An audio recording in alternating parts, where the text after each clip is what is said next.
I was being held by Oliver as we walked out of the private room, and we happened to run into Rupert Hawden and his date for the day. The girl had a curvaceous figure and wavy hair. Then Rupert and I made eye contact. He was stunned for a moment, his gaze slid from my face to my shoulder, and then fixed on Oliver's hand holding me. He looked at me again, his expression somewhat dark. "What are you doing here?" "Just having fun." I provocatively lifted Oliver's chin. "You go ahead with your business, I'm leaving." Oliver led me away, passing by Rupert. "Georgia Sawyer, go home." I chuckled softly without responding. After leaving the club, Oliver couldn't help but ask me, "Sis, who was that man?" "My husband." Oliver looked shocked. "I've seen that man before, the women around him are always different. Anyway, he's already betrayed you, why don't you take me home?" He bent slightly. Even in the dim light, his eyes were astonishingly bright. I lightly tapped his forehead. "Stop joking around, you should get back to school." After sending off the clingy Oliver, it was already 2 a.m. by the time I got home. The lights in the living room were on. Rupert was sitting on the sofa, his shirt half open, holding a glass of wine. I didn't pay attention to him and poured myself a glass of water. Rupert took a few strides over, snatching the water glass from my hand. Water spilled out, splashing all over my feet. "Why are you coming back so late?" I looked down at my feet, then turned to open the fridge. Bang! Rupert slammed the fridge door shut. "Georgia, I'm talking to you." I looked up, pointed at my throat with a calm expression. "My throat is dry, can I have some water first?" He stood there silently, confronting me. I directly took the water from his hand and drank it all in one gulp. "I'm tired, let's talk tomorrow." Rupert suddenly grabbed my wrist. He held on so tightly it hurt. "Georgia, have you had enough of this?" Ding! This novel reminds you to click the subscribe button in the bottom right corner to read the complete novel. What have I done? I checked your spending records. You're doing just fine. In less than a month, you've become a Gold VIP at Golden Glory Club, just 40,000 short of Diamond VIP. Fine, next time you and your friends go there, you can use my name for a discount. Georgia Sawyer. Rupert growled. My indifferent attitude made him furious. "Do you have to act like this to spite me?" I shook off his hand and moved my wrist. "You're overthinking it. Are you saying this has nothing to do with what happened a month ago?" A month ago. I couldn't help but recall. That day was my first time at Golden Glory Club. As soon as I entered the lobby, I ran into Rupert's friend who was picking a DJ. "Georgia? What brings you here?" "Looking for Rupert?" "He's in room 8012. You go ahead, I'll wrap things up here." Actually, I wasn't there to find Rupert. But a few hours earlier, Rupert had video called me, saying he had to work late. He said on the call, "Go to sleep first, don't wait for me."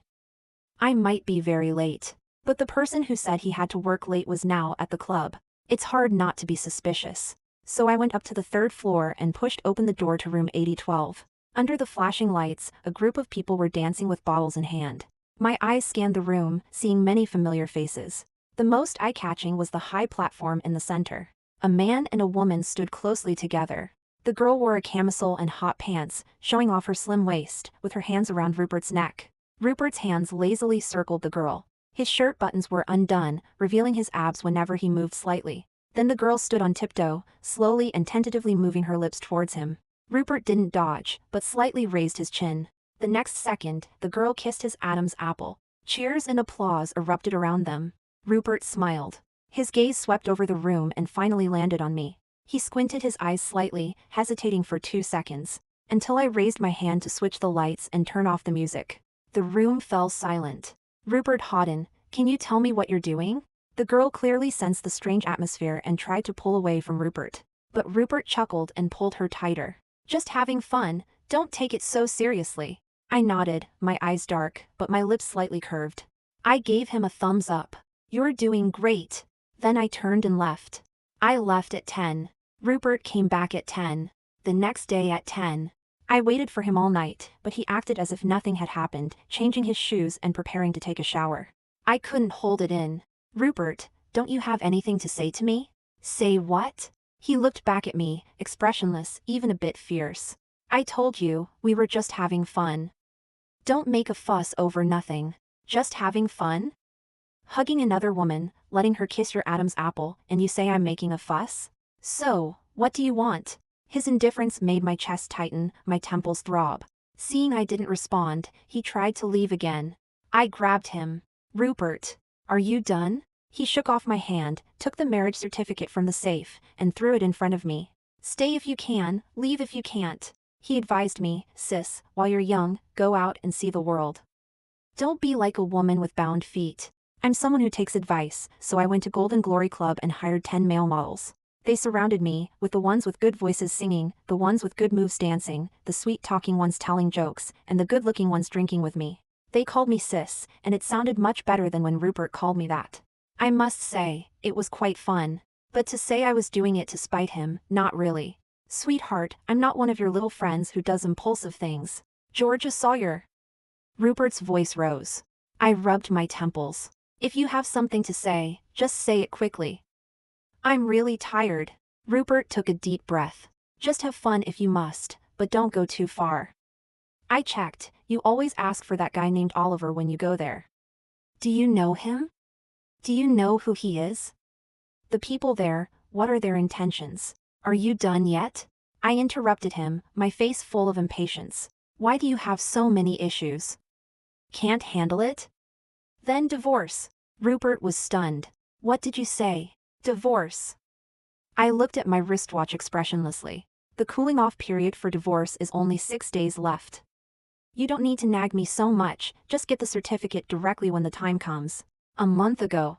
To be precise, 24 days ago, after Rupert threw the marriage certificate in front of me, we drove straight to the Civil Affairs Bureau. There, we took a number, queued up, waited, and confirmed. The whole process took less than 2 hours. At that time, we were both fuming. But as of today, I am really ready to divorce. However, Rupert seems to have forgotten about this. You want a divorce? I laughed. Sweetheart, what makes you think that after you've been ambiguous with others, I would still clean you up and take you back? Don't you think I find it dirty? Rupert's face darkened. Nothing happened between me and them. I told you, we were just having fun. I know my limits and won't cross the line. What line? I clapped my hands. As long as it's not like this? A French kiss in the hallway, flirting with girl in the bathroom, almost having sex in the car. Sweetheart, you really trust your hormones too much. Rupert was silent. He clenched his hands tightly and gritted his teeth. You followed me? You're overthinking it. Those girls, you don't have to be responsible for them. Do you think they will be responsible for you? Fling relationships, they can say whatever they want to say. Rupert was slightly stunned. It was just that once, they put something in the drink to make it more exciting. I waved my hand to interrupt him. That's not important. At most, I feel a little sympathy for you. But the marriage, it must end. Do you have to be like this? I shrugged. Georgia, times have changed. Nowadays, if you go out and look, who is completely clean? Water that is too clear has no fish. You can't always use your outdated ideas to handle things. All right, I will try to reduce socializing in the future. You don't need to be so extreme. I sighed. Why do you have to take it to such heights? Sweetheart, do you really think that these 4 years I'm older than you just mean I've eaten more salt than you've eaten crap? What do you guys play now? Drinking, singing, clubbing, promiscuity? Except for the last one, I've played all the others before. When I was dancing closely with men, you were still asking your parents for money. Those little tricks, I see right through them. So, sweetheart, the PUA tactics, you need to use them on someone inexperienced and naive. They don't work on me. Rupert seemed to have forgotten. Back then, it was him who looked at me with teary eyes, telling me he felt insecure and asking me not to go out with others. How old was he then? 20. My friend and he were at the same university. He was a sophomore, and my friend was a second-year graduate student. I went to visit her, and she dragged me to watch a basketball game. Rupert was the star player of the team. He was sunny, handsome, and skilled at the game. All those cheering girls were rooting for him. But honestly, I found it all quite dull. At that time, I had been struggling in society for 2 years and was pretty much detached from desires. Facing those university students, I felt like I was looking at juniors. I felt no ripples at all. So, when Rupert ran towards me, grinning widely and asked, "Sis, can I have your contact info?"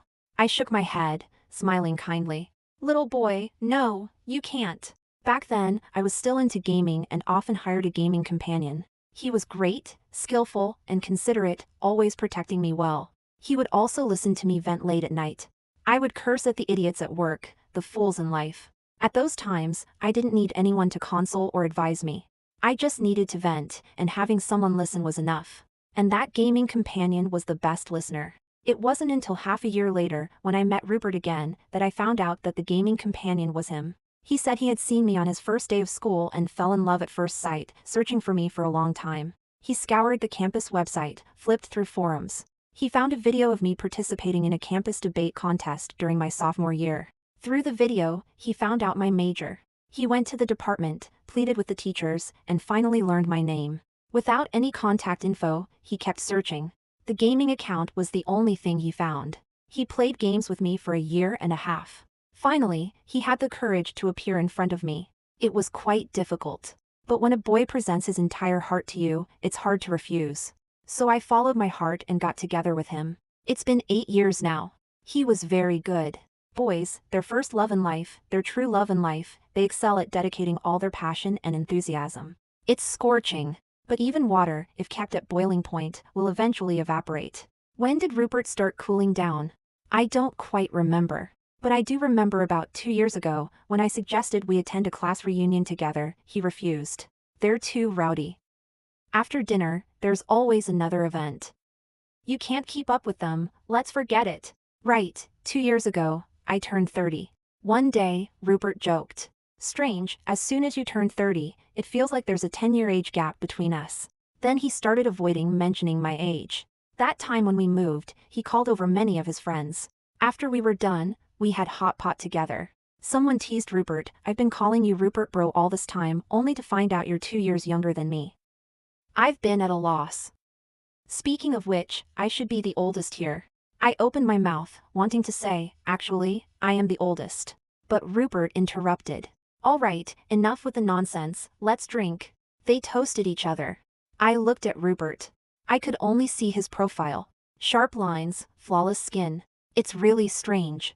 Men don't need to do anything, and their faces stay clean. Women apply all sorts of products, yet still get pimples and wrinkles. Of course, that's not what I wanted to see. I wanted to see his gaze. But for the rest of the night, he didn't look at me once. I asked him, "Do you mind my age?" He replied impatiently, "That guy isn't even close to us." Do we need to explain everything to him? Because of the unpleasantness that night, Rupert and I fell into a Cold War for the next 3 days. Or rather, he single-handedly initiated the Cold War. I tried multiple times to communicate with him, but he coldly rejected me each time. The way he slammed the door and left had quite the domineering aura. With no other options, I went directly to the restaurant. In the private room, I was looking over the recent accounts. Suddenly, the door was pushed open. There were chattering and laughing noises, and the sound of disordered footsteps. They all stopped when they saw me. The girl leading the group wore a bodycon skirt with a semi-transparent satin shirt over it. She looked displeased. "Hey, did you come to the wrong place? This private room was specially reserved for me by my boyfriend." "It's not for just anyone." "Your boyfriend? Rupert Houghton? How do you know?" I smiled and called Rupert. He picked up rather quickly. But once he did, he didn't say anything. So I spoke, "Your girlfriend is here. Do you want to come over and meet us?" Without waiting for his reply, I hung up the phone. The girl's displeasure turned into scrutiny and assessment. "Are you Rupert's sister?" "Sort of." "What do you mean by sort of?" "Either you are or you aren't. You're not one of those kind sisters, are you?" "What kind?" "Let me tell you, Rupert is my boyfriend. Don't try to seduce him. Aren't you a bit too old for that?" "Oh my goodness, why are you here?" The restaurant owner, Rupert's childhood friend, James, hurried over, his forehead covered in sweat. "Georgia, don't listen to her nonsense. She's the one pestering Rupert. Rupert hasn't paid any attention to her." Embarrassed, the girl became furious. "What nonsense? Last time he even kissed me and said he liked me." James's face turned green. "Shut up and come with me." "I'm not going." This kind of entanglement was quite unsightly, and some customers had already started gossiping. So I stood up. I said to the girl, "I'm not Rupert's sister. I'm his wife, though we are in the process of getting a divorce. If you want to be his girlfriend, don't worry, just wait a few more days and it will be official." The girl's face turned red with embarrassment. Ignoring the curious looks from her friends, she turned and ran out. When Rupert arrived, James, who was sitting next to me, visibly sighed in relief. "You talk to Georgia. I'll go to the kitchen and prepare a few dishes." "Wait!" I called out to him, let's talk together. Huh? Ignoring James's pleading look, Rupert walked towards me with a serious expression. She's just someone I met at a bar. We exchanged contacts and had 2 meals together. She wants to claim to be my girlfriend, but that's not something I can control. There's nothing between us. Exactly, I can vouch for that. I was there every time. Enough about that. I interrupted them. Here's the thing, I'm planning to withdraw my investment. Do you want to buy back my share, or should I sell it to someone else? You have 24 hours to decide. When James first opened the restaurant, he didn't have enough funds. He asked Rupert for help. Rupert didn't have much to offer either. So he asked me for help. At that time, I happened to have some idle funds, so I invested. After hearing my words, Rupert let out a cold laugh. You're withdrawing your investment just because of a little girl? Don't you think that's too capricious? I gave him a glance and stood up. 24 hours. If you don't want it, I'll find someone else to take over. Georgia, don't be like this. Let's talk it over. Tell her to leave. Shut up. James growled, talk to Georgia properly. Don't joke about business matters. But Rupert's face was full of cold indifference. Let her withdraw. We'll buy it back ourselves. Where will we get that much money? The funding chain will break. I'll handle it. Rupert! I couldn't hear what they said next. When the door to the private room closed with a bang, it sounded like something had fallen over. I paused for just 2 seconds, then turned and left. Rupert came home surprisingly early today. It was just 6 o'clock when the door unlocked. Georgia, we need to talk. His low voice abruptly stopped, his gaze fixed on the sofa. Oliver was sitting there, blinking innocently. Sis, why is this man looking at me like that? He won't be mad that I'm here, will he? I rolled my eyes.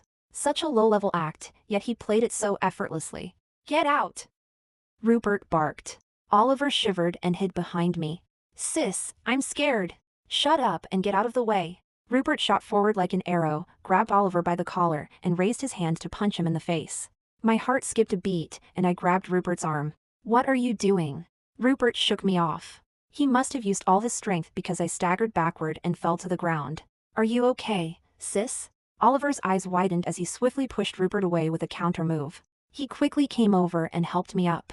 Rupert was shaking with anger. Let go of her. Rupert Hawden, that's enough. I raised my head and looked at him coldly. How old are you? How old is he? Stop acting like a child. Rupert looked back at me as if he was seeing me for the first time today. Suddenly, he laughed. A snort. He turned and walked out. The day after tomorrow, see you at the Civil Affairs Bureau. Sis, are you getting a divorce? I let out a deep breath and gave Oliver a flick on the forehead. Behave yourself and stop stirring things up. Running into Oliver today was an accident. After leaving the company, just downstairs, I saw him being dragged towards a sports car by 2 punks with red-dyed hair. That car, worth as much as my apartment. So I walked over and slapped him hard. Weren't you out to buy soy sauce? Why haven't you gone home? Are you trying to run off and mess around again? Come with me now. I don't know if my stance scared them. The 2 punks stood there, dumbfounded, letting me take Oliver away. Stay put, there's ice cream in the fridge. If you want some, get it yourself. I'll take you back to school once I find what I'm looking for. After a bit of fuss, Oliver became obedient. He didn't cause any more trouble until I dropped him off at the school gate. Before leaving, he held onto the car door. Sis, my name is Oliver Hather, don't forget. I nodded and waved at him. Hurry up and go. Rupert didn't come back recently. I sent him a message asking when he would move out, but he didn't reply. In the middle of the night, I was woken up by the ringing of my phone. It was James. Georgia, Rupert is drunk. I'll send you the address, come and pick him up. Woken up from a deep sleep, I was a bit annoyed. You guys handle it yourselves, I'm not going. Georgia, you should come. You know his personality, no one can handle him but you. I paused for a few seconds and laughed. Rupert, I know you're listening. I used to fall for this, not because I was easily fooled, but because I was willing to go along. Now, this trick won't work. I hung up the phone, wide awake. Rupert was a great lover, passionate and intense. But he also had fatal flaws, being proud and unwilling to bow his head. In these 8 years, we had many conflicts. Every time we argued, he would get drunk and have his friends call me to pick him up. And every time, I would go. As if I didn't know it was deliberate. Back then, I saw it as a tacit understanding between lovers. Now, it's no longer the same. Rupert came to move out the next afternoon. Before coming, he called me to ask if I was home. I said I was. He then hung up.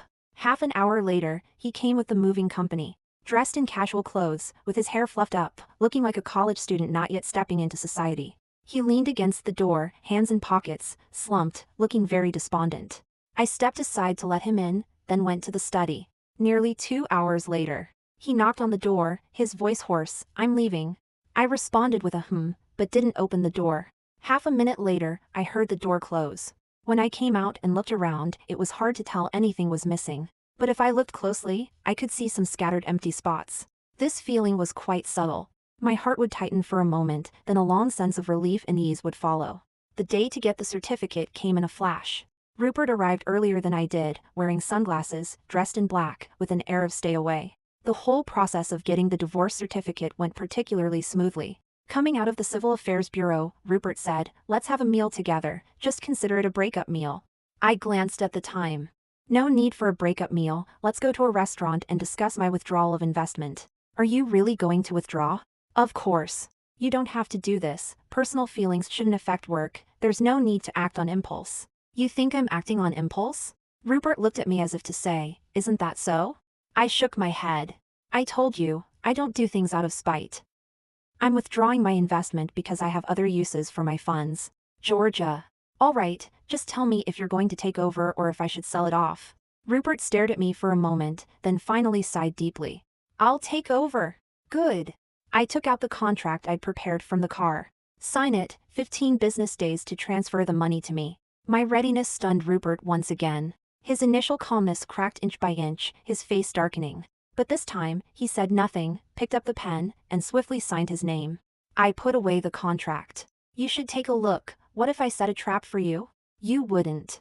"I wouldn't before, but now it's uncertain." I looked serious. Rupert's certainty slowly faded, his whole body tensed up. "You." I burst out laughing. "Just kidding, not this time.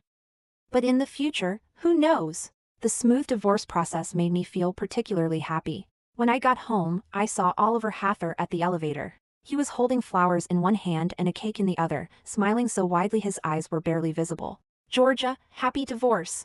I glared at him. "Show some respect, call me sister." He raised his chin arrogantly. "From now on, I won't call you sister anymore." "Why?" He suddenly moved closer to me. "Guess."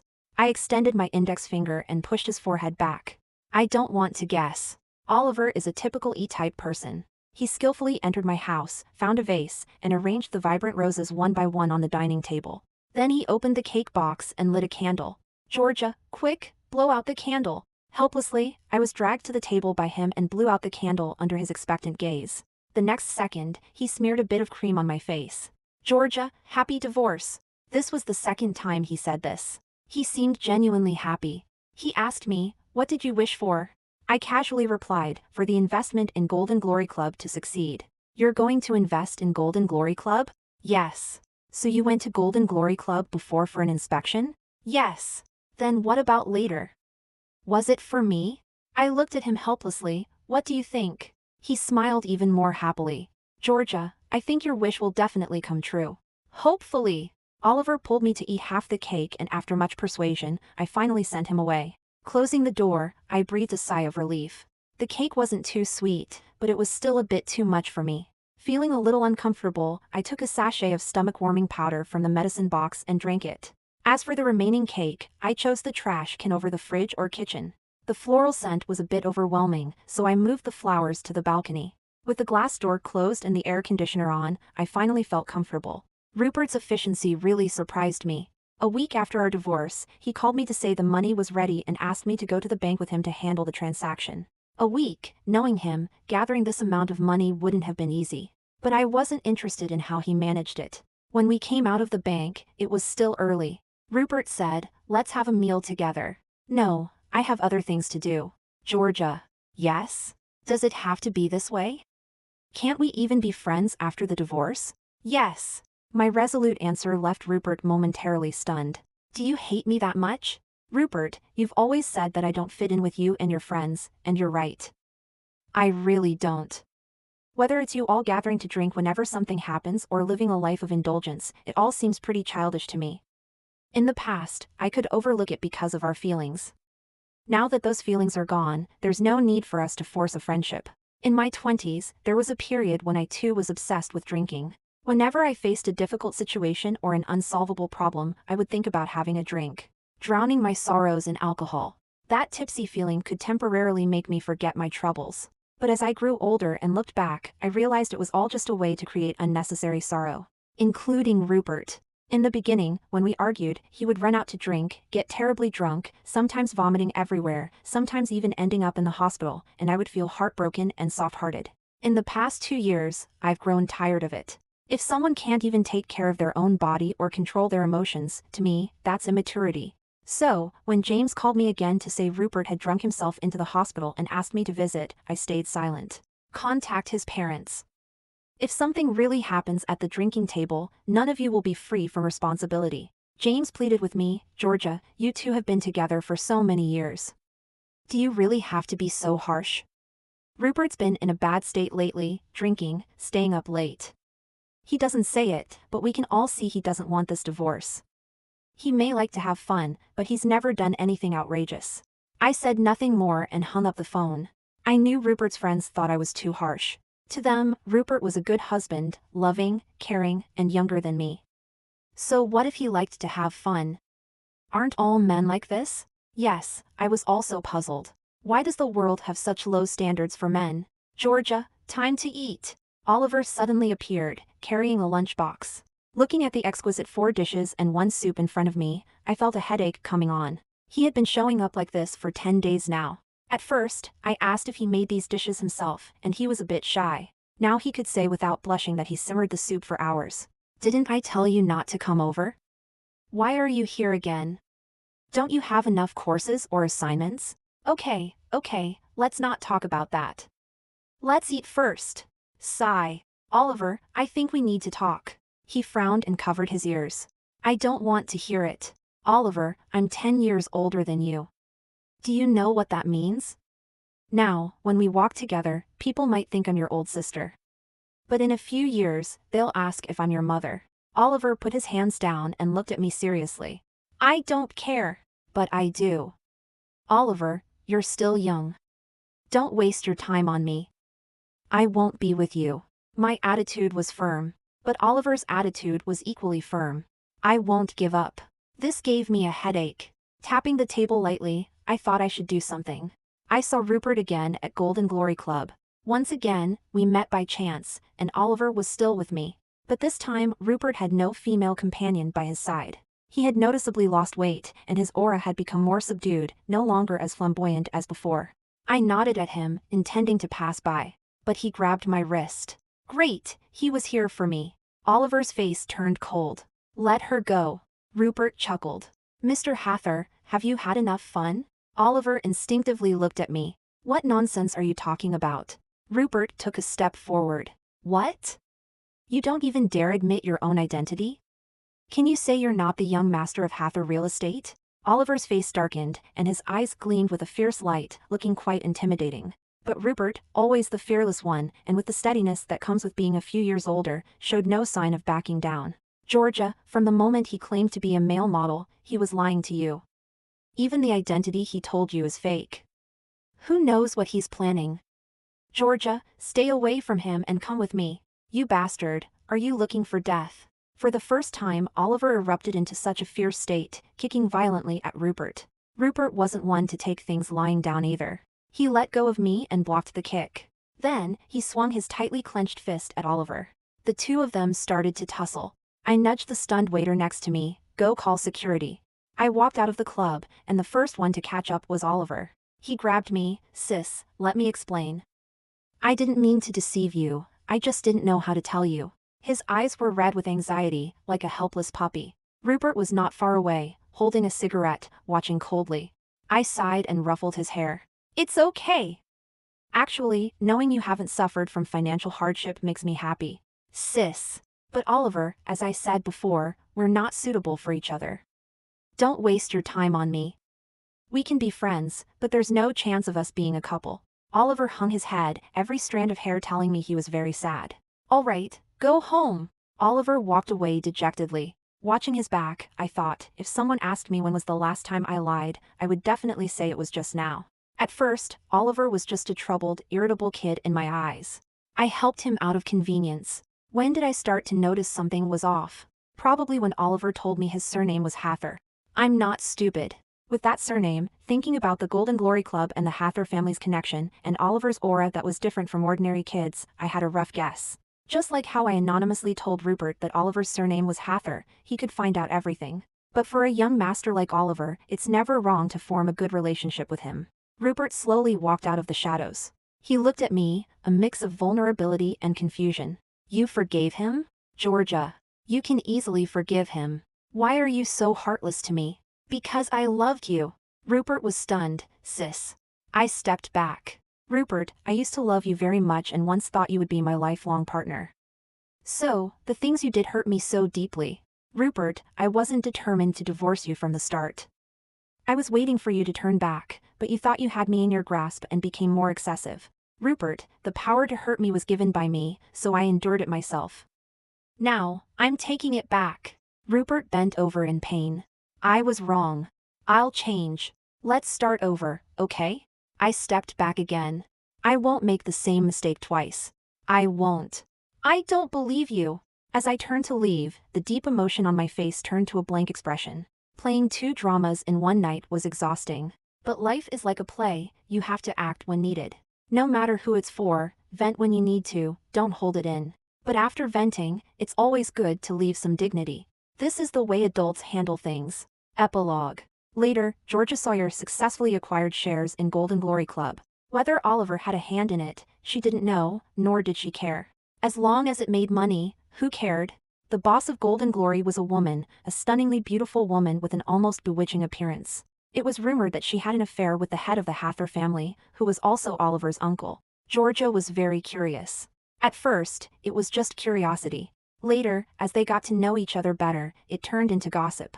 The woman laughed coquettishly while smoking a slim cigarette. No affair, though I did want one, but he didn't agree. By the way, our Oliver went abroad to study. Actually, I wouldn't mind if you became my daughter-in-law. Daughter-in-law? Your relationship is. The woman blinked. I'm his stepmother. His father passed away, and now I want to be his little aunt. Georgia clapped her hands in admiration. Georgia's life was very comfortable, with money and leisure, and no one to control her. She could still listen to various young men call her sister. She was physically and mentally happy.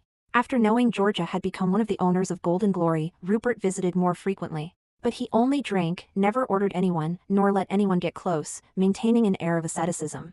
Georgia thought, acting now? Too late. But she still greeted him with a smile and sent the largest fruit platter each time.